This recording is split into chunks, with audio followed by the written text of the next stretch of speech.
Now at 5, a powerful lesson about poverty unfolds at the Joplin Public Library today. Plus, Freeman Health updates efforts to expand cancer services in southeast Kansas, and the shutdown standoff continues after key votes to fund the government repeatedly fail. I'm Erica Brown with more on the deadlock and the layoffs put on pause. The 4 states' most watched news starts now.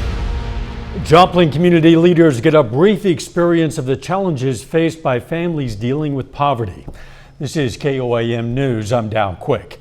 One Joplin, a nonprofit organization, led a poverty simulation today at the Joplin Public Library. They invited Joplin council members, educators, healthcare workers, and others to take in a month's worth of experience in one day.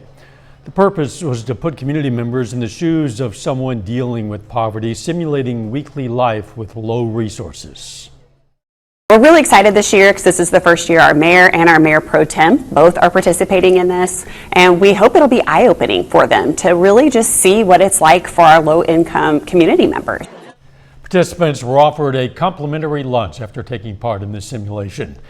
Today, Freeman Health System held a ceremony celebrating the ongoing construction of a $14 million oncology services expansion in Pittsburgh. The existing 4,500 square foot building is getting a 12,000 square foot addition, greatly expanding the oncology department, offering more chemotherapy chairs and radiation services. Specialists say this growth is necessary for patients, many of whom were having to go to Joplin or further for treatment. The truth is, for some of our citizens here in the southeast Kansas area, Joplin is a long commute too. And this is going to eliminate that problem. And I expect outcomes are going to go up, more lives are going to be saved, and this community is going to benefit. The expansion is anticipated to be completed and ready by late 2026. Pretty warm out there for mid-October. Let's check in with Chief Meteorologist Doug Hetty. Yeah, definitely another warm day for us today. Low to mid 80s for afternoon highs, but we have some thunderstorm chances in the forecast kind of beginning late tomorrow night. And here in the green, some of those storms could be a little bit on the strong side, even a low severe threat, especially along and south of I-44. As we go into Saturday afternoon. But right now, we don't have anything going on. We have some clouds increasing central and eastern parts of Oklahoma. So we're going to see mostly cloudy skies tonight, but we're going to stay dry. We're going to drop back into the mid 60s. Partly sunny is warm tomorrow, mid 80s for highs. And then as we get into tomorrow evening, some scattered thunderstorms start to pop up. And those are the ones that could be a little bit stronger as we go into Saturday morning. So we're going to break this all down for you here in just a bit. All right, we'll catch you in a few. Republicans rolled out a new tactic to try to, at the very least, fund parts of the government during the shutdown. It's the first new spending measure to come to the floor since the shutdown began 16 days ago. Erica Brown has more details now from the White House. The Senate took a procedural vote on a bill that would fund the Pentagon and pay U.S. service members during the shutdown, but failed to get the votes needed to move forward with the legislation. The motion is not agreed to.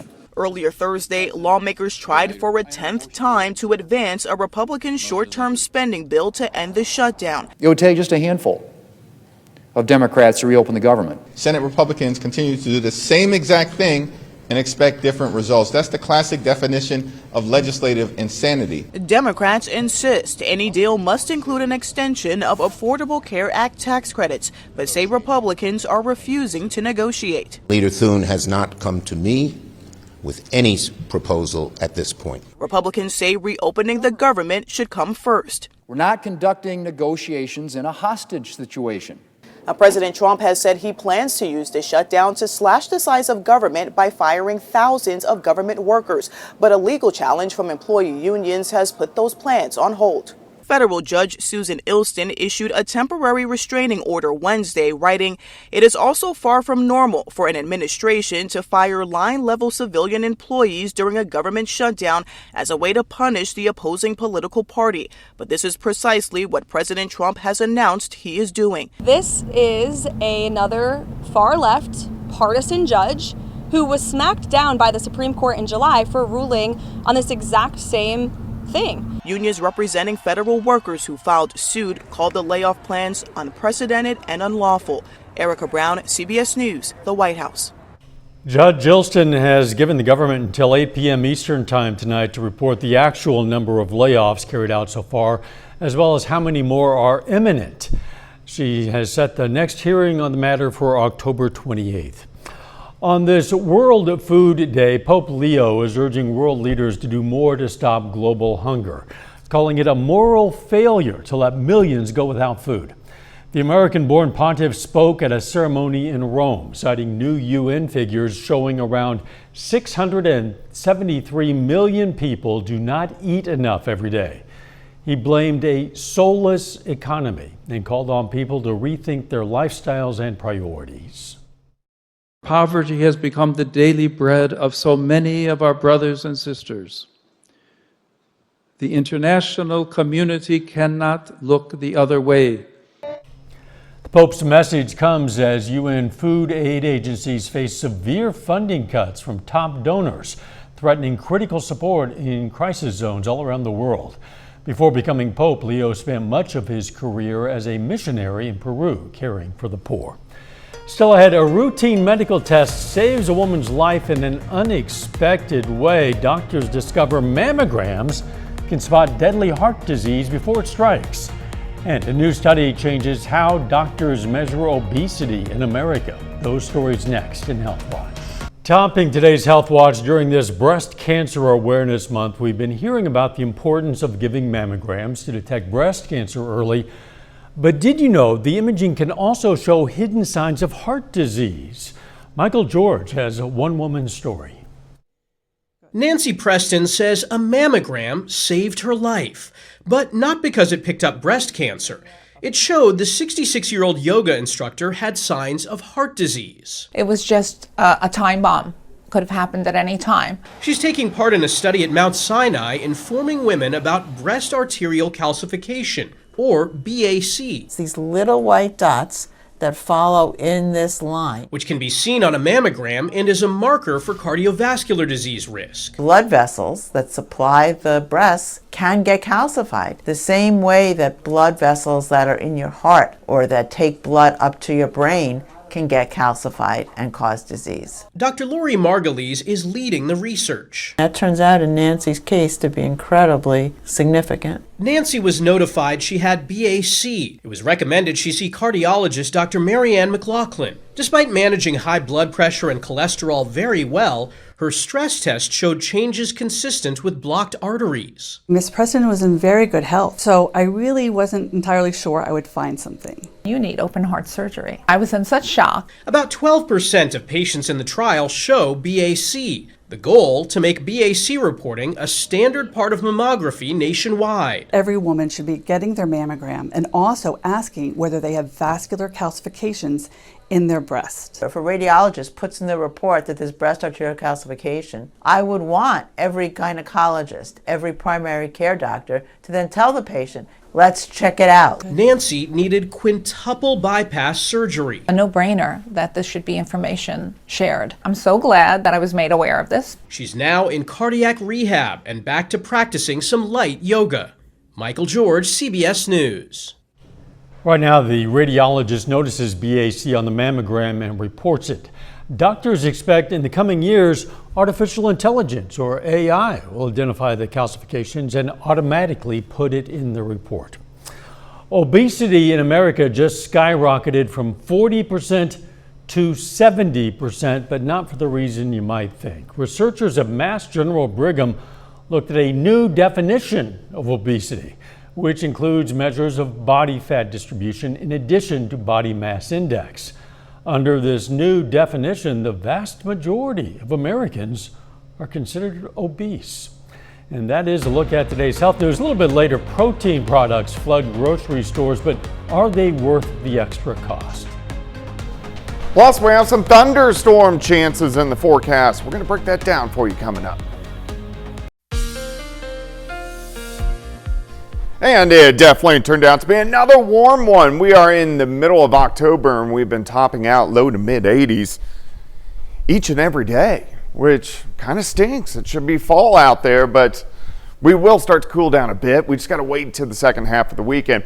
All right, right now we have some clouds starting to increase. So mid and upper level clouds kind of get going as we go through the overnight hours tonight in advance of this storm system, which is turning out across the northern kind of western plains. And this is going to be the system, one, that cools us down, but two, gives us chances to get some scattered showers and thunderstorms. Tonight, we just have the clouds.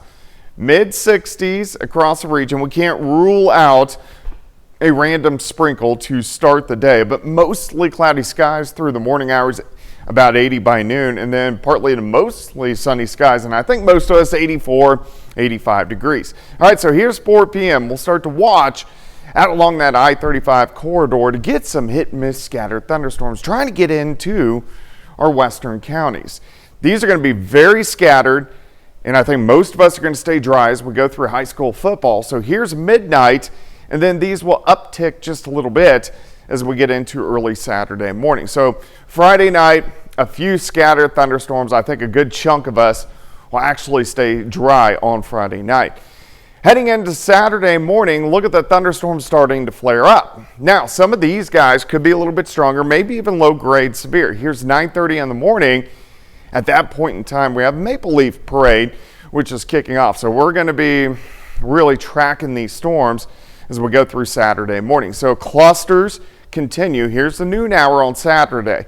This cluster is going to push out. Then we got to see if our atmosphere can destabilize a little bit and see if we can get any redevelopment along and south of I-44. But majority of the storms look to occur on Saturday morning.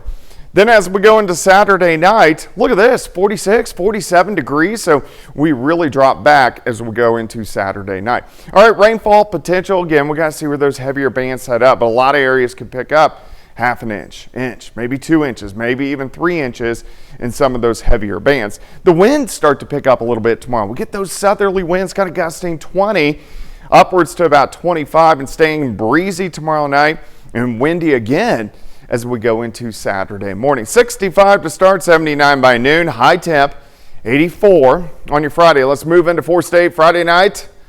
High school football, 78 at kickoff, 72 by the time we get into the fourth quarter, but overall looking pretty good. 82 Saturday, mainly morning storms, but look at Sunday, high temp of 70 degrees during the afternoon. Looks great out there. Great shot of our Cornell Arts and Entertainment Complex. Of course, the last third Thursday going on through the evening, 70s down into the 60s, and you can see how warm it is. We're sitting into the lower 80s across the region. All right, let's go 84 on Friday, 82 Saturday, mainly morning storms. Still a lot of question marks there. 70 on Sunday, back to 80 on Monday, back down to 71 on Tuesday. So we have a little bit of a roller coaster ride moving in. Bouncing around a bit, but trending in the right direction. And it those is. Overnight lows are chilly. I know, looks good. Thanks, Doug. Joplin's premier community cultural event is going on right now. Let's take a look from this year's last third Thursday event of the season. This is a live image. In addition to the hundreds of visitors, more than 160 vendors are in attendance. That means plenty of live music, a live Zumba class, a chance to make your own foam art, and of course, plenty of good food, so much more. The last third Thursday of the season runs until 8:30 this evening.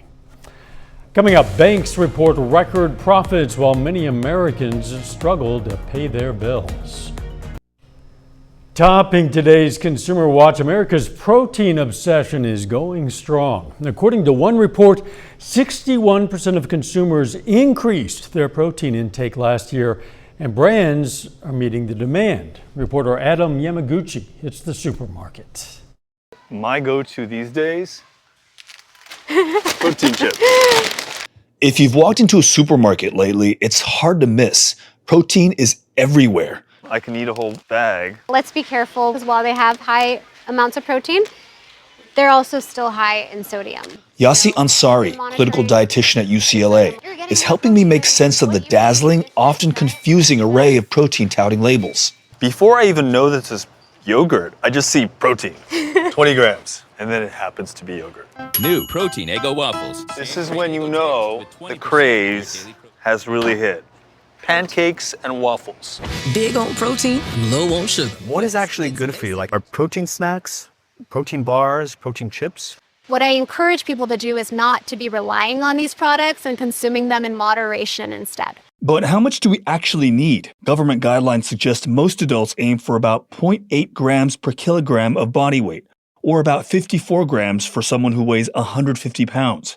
Americans on average already consume over 74 grams every day. We want to look for high quality sources. So those are, generally speaking, animal protein. Now, another way to do this is by combining beans and grains and making it a full meal. As Americans demand convenience, food manufacturers have been quick to respond. Protein is now a $114 billion industry and growing. Starbucks recently added protein boosters to its drink menu. We're seeing that influencers, fitness professionals, they're all encouraging more protein after lifting. All that added protein, though, can come with a bit of sticker shock. 13 grams of protein in pancakes. The protein version is more expensive. Then choose the one that fits your budget and add a protein, yogurt, or an egg. Adam Yamaguchi, CBS News, Los Angeles. For children, protein provides the building blocks for muscle, bone, skin, and hormones. In older adults, it's necessary for strength, bone density, and reducing injury. The nation's largest banks are reporting a big jump in profits from last year, but many Americans say they're still struggling.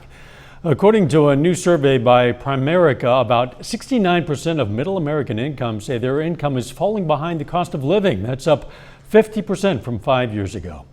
CBS News business analyst Jill Schlesinger explains why many are feeling the pinch. The cumulative effect of inflation, prices at the grocery store, prices for daycare, prices for housing, prices for healthcare, that is putting pressure on people. Even if you are lucky enough to have a retirement plan at work, that is for decades in the future. Survey also found about half of Americans are increasingly using their rainy day emergency fund to make ends meet, with fewer people paying off their credit card balances month to month. California-based solar company and electric car company Aptera Motors goes public today on the NASDAQ. Its ticker symbol is SEV, S-E-V. The company's uniquely designed three-wheeled self-charging vehicles can go up to 40 miles a day on solar charge and 400 miles on an electric charge. According to its website, the target price of the vehicle is around $40,000 before factoring in fuel savings. Stellantis is recalling nearly 300,000 Dodge Darts because of a rollaway risk. The National Highway Traffic Safety Administration says this is because vehicles' shifter cables can detach from the transmission while parked. The recall impacts 2013 to 2016 models. The NHTSA says it's working on a remedy for affected owners who will be notified by the company next month. A final check of the forecast is next. Up next on the CBS Evening News, former National Security Advisor John Bolton has been indicted. We're going to have the very latest details. Then on KOAM News at 6, learn more about the big land annexation in Mulberry. Plus, Joplin Stockyards hosts a mock cattle buying contest. And in sports, a preview of Pitt State football at Missouri Western and Missouri Southern hosting Nebraska Kearney.